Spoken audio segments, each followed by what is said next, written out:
Now I want to tell you guys, this Nolan Wells case is proving a lot of things to Black America that we already knew. Now people want to say that we're in like this racial utopia, and we're finding out that we're not. We're in the same place this year than what we was in years past. People still think the way that they think. Now when it comes to Harvey Levin, now he's a small hat. And he always goes hard for his people to protect his people's honor and protect his people. But when it comes to us, all of a sudden, we shouldn't be talking about the race thing and invoking race. Now he's having this conversation, two angry men with this guy, George Gragos or whatever, right? And they're going back and forth, and Harvey Levin is going out of his way to defend those families down in Mississippi while acting like he's not, and saying that Benjamin Crump and them shouldn't have brought race into it when he knows in this country everything is about race, especially understanding the history of his people and what they allegedly had to go through in this country and around the world, right? He knows the way the media portrays black people. He knows everything is black and white. He heard what the governor said. He heard at the start of this case what they done and how the history of Mississippi and why we should make it about race, knowing all the things that we got to go to just to get justice in this country. He knows this, right? So even if it's not the kids, what about the adults that we got to trust to bring us justice? This is where the disingenuous part. But I want y'all to hear this, and we're going to break this down when we do a deeper analysis, man, and we just go into like this thing, man, on how we're treated and the way that they view us, man. Check this out. That this is a racial death. But if there's evidence of it, then you pursue it. But out of the gate, when you raise it, and when you raise it in the context of specific kids, you know it's going to damage their lives, right? So, Mark, now some of Nolan Wells' friends are getting angry that Ben Crump has insinuated, and I think this is a fair statement, insinuated that there might be foul play in Nolan's death and that maybe some of the friends were involved, and there's even this overlay of racism. And the father of one of the friends now says he's considering suing for defamation. This is a really interesting case because it's a very public case. Ben Crump represents the family, and they are trying to put pressure on authorities in Mississippi to do a thorough investigation. They have their suspicions about whether they will or not, and they are raising these issues. What do you think about the notion that if you put I want y'all to pay attention how he's going to continue constantly to cut this man off, to push his narrative. cloud over somebody without directly saying they're responsible, that in itself could be defamation? Well, it depends on where you are. There's kind of robust law on this defamation by implication versus defamation. But that's what we're talking about. So I mean, yeah, it's defamation. What about that just as a principle? About and I have watched some of these interviews, and not the least of which the governor has come out and made some rather harsh statements, calling Ben Crump a liar, and there's been other people who have said this. He's doing what you would want a lawyer to do. I know that when I read the comments, which you don't do, which I do religiously, there'll be a lot of people saying, well, you're just another lawyer. But understand something. If you're a mother and a father and you've lost your child, what you want are answers, and that's what you're looking for. I know that people don't like it, and I know that it's framed in such a way that it can polarize, but the fact remains that there are people who have lost a child, and they should be able to get the answers that they want. So I do take issue with some of the kind of pushback that they've been getting, and there are lines that are drawn, but I haven't seen anything so far that crosses a line into defamation by implication. Watch Harvey. Well, okay, so let's talk about this. Do you agree that Crump has put a cloud over the heads of Nolan Wells' white friends? No, I don't agree with that. I think that Really? And I don't think he's put a cloud. I think he's asking questions. I think the fact that there wasn't an autopsy that was revealed, at least to the parents. I go back Well, to no. That just would that just happened? They just finished the autopsy. See, this is the thing. Harvey Levin's children is not unalive. They're not dead. So you're telling the family how they should respond when these three boys was the last people that their son was seen with before he turned up dead. None of us are stupid. If this was Harvey, he would go to the end of the world, and he's a part of that protected group. Oh my God! Can you imagine what the media would be doing right now? See, this is the hypocrisy dealing with this group.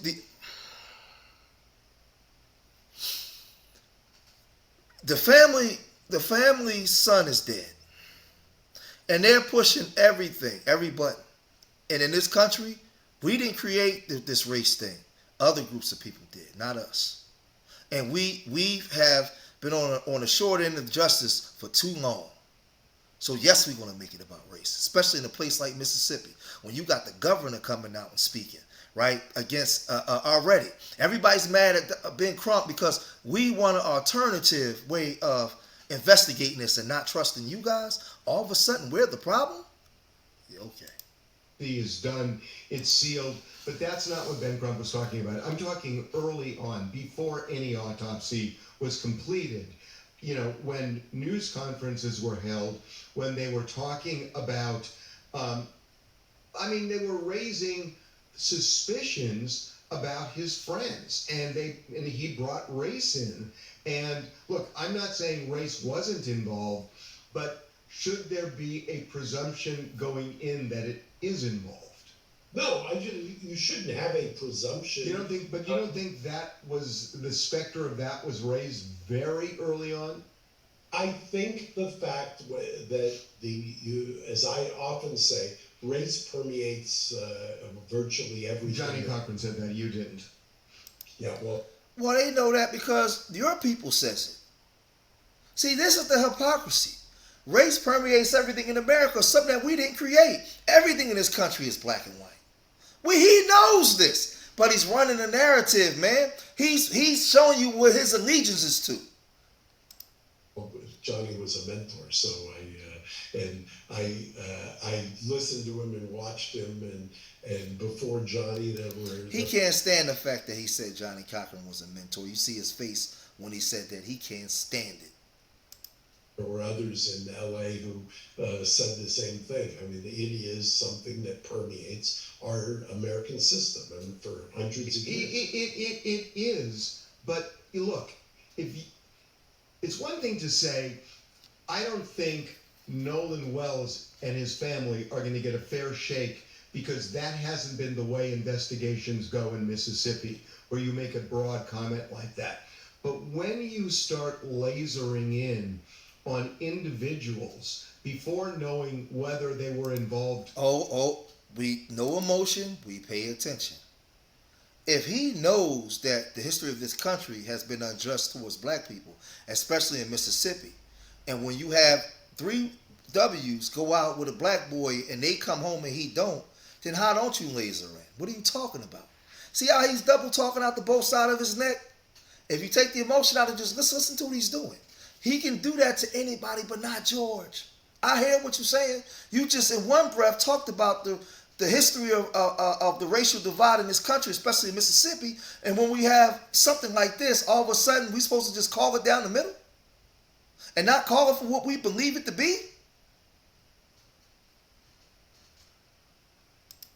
Or not, and you raise it publicly, because look, the stepmother of one of these kids has been she's a judge, she's getting death threats. They've arrested a guy for that.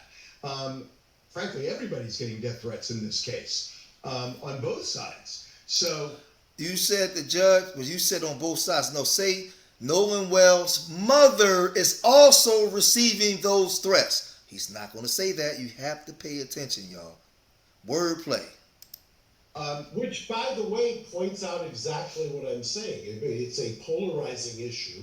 It's exactly, look at the guy, the death threats person who was arrested was more than just a death threat or an idle threat. I mean, it was awful in terms of what they were saying. Yeah, but It again, goes both ways. who's stoking the coals on that? Well, I don't know that. I know that it's easy to say somebody is stoking the coals. And Now he's trying to allude that Benjamin Crump is stoking the coals as if Mississippi needs you to stoke the coals. This is where he's disingenuous. They're only alluding to the history of Mississippi and why they're there in the first place as civil rights attorneys, because they don't trust Mississippi to do the investigation.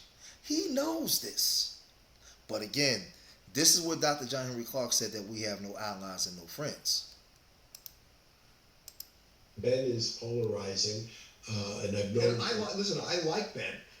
No, you don't. I like Ben a lot. No, you don't. No, you don't. You don't like Ben. See, I wish I was on it. I would have said, no, you don't. Not talking in the manner in which you're talking, because you're not giving Ben a fair shake, knowing the history of Mississippi. Now, I wonder if this was somebody that was from part of your group. Would you have these same comments? I wonder. See, this is where the hypocrisy comes in, man. But I gotta say, in this case, it felt, and look, they have a right to answers for sure, and they have a right to question things. But when you start bringing up race, and let me tell y'all something. This is psychological conditioning and mind control. I'm W and I say so.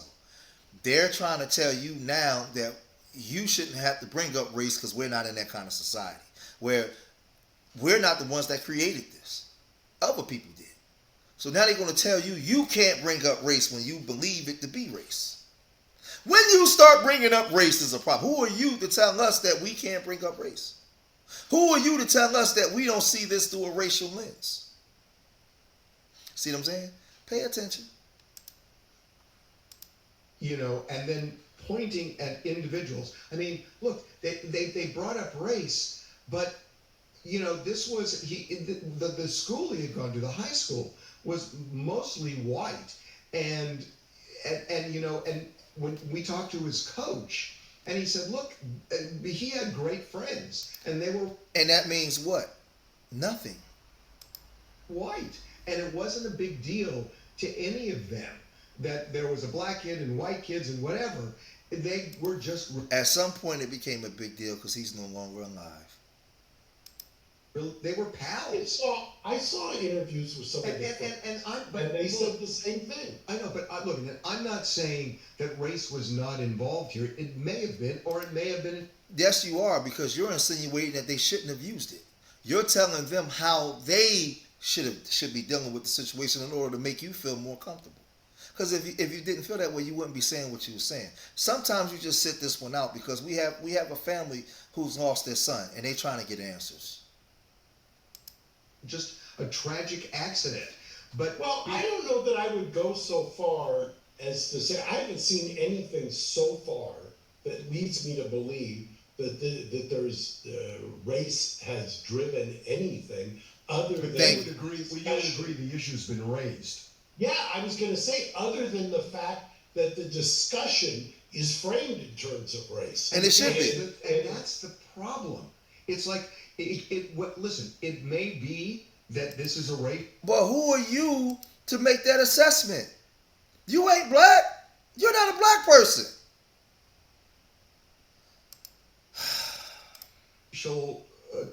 Death, but if there's evidence of it, then you pursue it.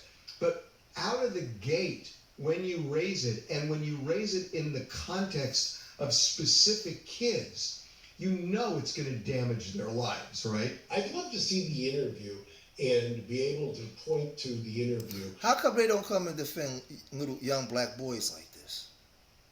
See, I want everybody to pay attention. Pay attention, man. And critique it in real time instead of talking in more generalities. Because what Ben Crump is extremely effective in doing is bringing attention to a case. Right. I mean, that is what he is very skilled at. Yes. And he does that and has repeatedly done that with great effect. And so How can you fault somebody if you're a parent of somebody who's lost a son or a child or a loved one? You want somebody who's going to bring attention to it so that you can try to get some transparency or get some answers. So Okay, I don't. here's one of the problems. So now we have a video of these kids that he went with going back from Horn Island in the mid-afternoon of July 4th, and Nolan is not in that boat. Is this the one that you enhanced the audio? Yeah, but the thing about the audio is Nolan's not on the boat. And Right. so if Nolan's not on the boat, the audio doesn't really make sense the way. Well, except there is you could think, if you listen. How far is the water coming up there? It's coming up.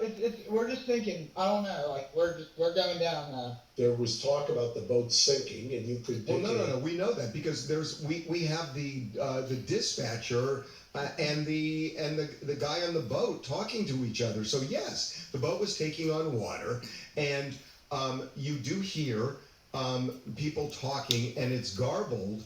But Nolan was not on that boat, and there are people. Well, it's audio. So Let me just make the point. Audio, so we don't know that for There sure. are two people who say that have told authorities that Nolan was on the island at 6 Correct. p.m. Correct. But Harvey, So now he's putting that out there as fact, right? He's putting that out there as fact. So let's go over here, right? Let's go over here where it says the stress call regarding the boat taking on water and having a blizz pump trouble during the July 4th trip in Nolan Wells' case, often discussed on social media and in the news. Reports regarding the Mississippi Department of Marine Resources was made around 4 to 4:30 p.m. GPS data indicates that the boat left Horn Island around 4:31 p.m. as the call for help was placed, right? So he's saying around that time he wasn't on the boat. This is the problem, though. This is the problem. When you deal with the Cajun Navy, who dropped theirs, they're saying the boat on which Nolan arrived at Horn Island at 4:31 departed at 16:31 per user supply timeline. The supply package does not include the underlying GPS and engine AIS recording private times, right? At 5 p.m., Matthew Lamb states a passenger was pretty certain a person was part of a group that was almost fighting around 5 p.m. He says the Bertram with blue top left shortly afterwards and fast, not believed to be a factor at that time, right? So they have Melissa disputes the indication, states that a different young man was with her group. So now there's discrepancies as to whether he was on that boat or not, or whether he wasn't. But we know around 7:30 he wasn't in sight. 6 o'clock he wasn't in sight, right? This is what the Cajun Navy is saying, right? He wasn't there. He wasn't nowhere in sight. So the Cajun Navy is saying that they're having people say, no, that's not true. They're disputing Harvey Levin's claim, right? They're saying, so there's discrepancies. And remember, the FBI hasn't said anything. The police hasn't said anything. He can't substantiate anything. All he has is an image of them not being on a boat. But the Cajun Navy, who discovered the body, said, yo, we got this. He ain't going to play that part, though. He ain't going to play that part. This is the disingenuous. He ain't going to play that. I don't. When you make the jump from the audio to we've got two people, I get it, but I just don't make that jump yet. All I'm saying is that is the audio consistent with the boat taking on water? Yes. Was Nolan on the boat? I don't know. Well, we have the video of the boat. He's not on the boat. And if the video shows it, then you've got something. Well, but that's what I'm saying. So no, you don't have the video because you don't know if that's the proper video for that time, right? You don't know what happened prior to that time. So some of these kids who are now, suspected on social media, and look, let's be real for a second. social media for young people is judge and jury, and it can affect everything in their lives. From Hold on, and I want y'all to pay attention. We don't have a police report yet based off of that of the findings. We don't have none of that. So what he's saying can't be substantiated. getting admitted may have been involved in something this heinous. It is hard to unscramble that egg. I agree, and it's one of the problems, I think, with the current state of the law when it comes to defamation and republishing and things of that nature. It's one of the reasons that I think it's a completely different discussion, but I think anti-SLAPP has been stretched beyond the point of recognition and from what it was originally intended to be, but that's a whole different discussion. That's a different discussion. Yeah. So, You heard what he just said, right? Okay. there is something called confirmation bias. And I just think that is so at play in so many cases, including this case, that people who walk into something with a point of view will find anything to support that point of view and not necessarily look at the evidence objectively. Well, how can you look at the evidence objectively and you don't have all the full evidence? And W folks do that all the time with everything in regards to us. He's not going to say it from that context. Law enforcement can do that, and certainly people in the public who don't have the information do that, which is one of the reasons when you listen to that garbled audio, you can hear what you want to hear. And, you know, when you But he putting his own spin and narrative on it, but telling us that we can't. Begin with a premise. You see the guy's it's face? easy to hear what you want to hear to support the premise, right? And let me illustrate and tie up two things you said. You said Johnny Cochran before.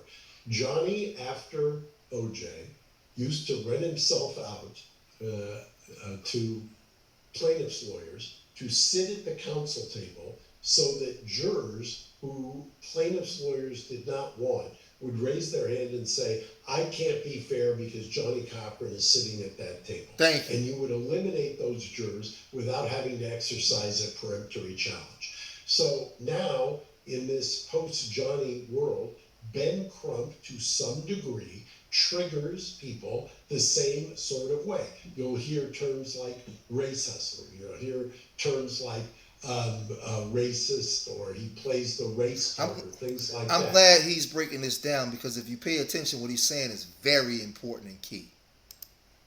When you would not Look at his face. Look at his face! normally, I think, necessarily, if it was something else besides Ben, who is polarizing, but effective. And so I understand that, but that's a first cousin of the confirmation bias. It's the prism through which you look or come to a situation. If you see Ben Crump, if you see Al Sharpton, that triggers in certain segments of society a certain preconceived notions, and you talk about it as confirmation bias.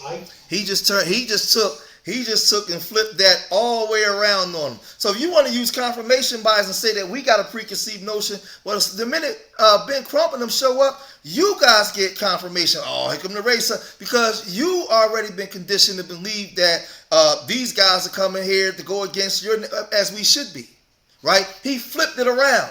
Look how quiet. You notice he's not cutting them in now? Cutting in now? He's not cutting them off because he can't. He can't, right? He took the same theory he used and threw it right back at. Talk about it or look at it as the prism through which somebody judges a situation. Thank you. I mean, to my point, look at what the governor said. The governor was slamming and thanking and slamming Ben Crump, saying it's not the first time he's lied, it won't be the last, or something to that effect. So it's obvious that Ben comes with certain baggage and certain demographics. I'll tell you the thing that kind of got me with Ben on this thing. So they did the official autopsy is now completed and it's sealed, and they are going to have a grand jury. I want to get into that in a minute. But there was an independent autopsy that the family did, and what Ben said was that the result of the autopsy was they concluded undetermined, that they don't know what caused his death.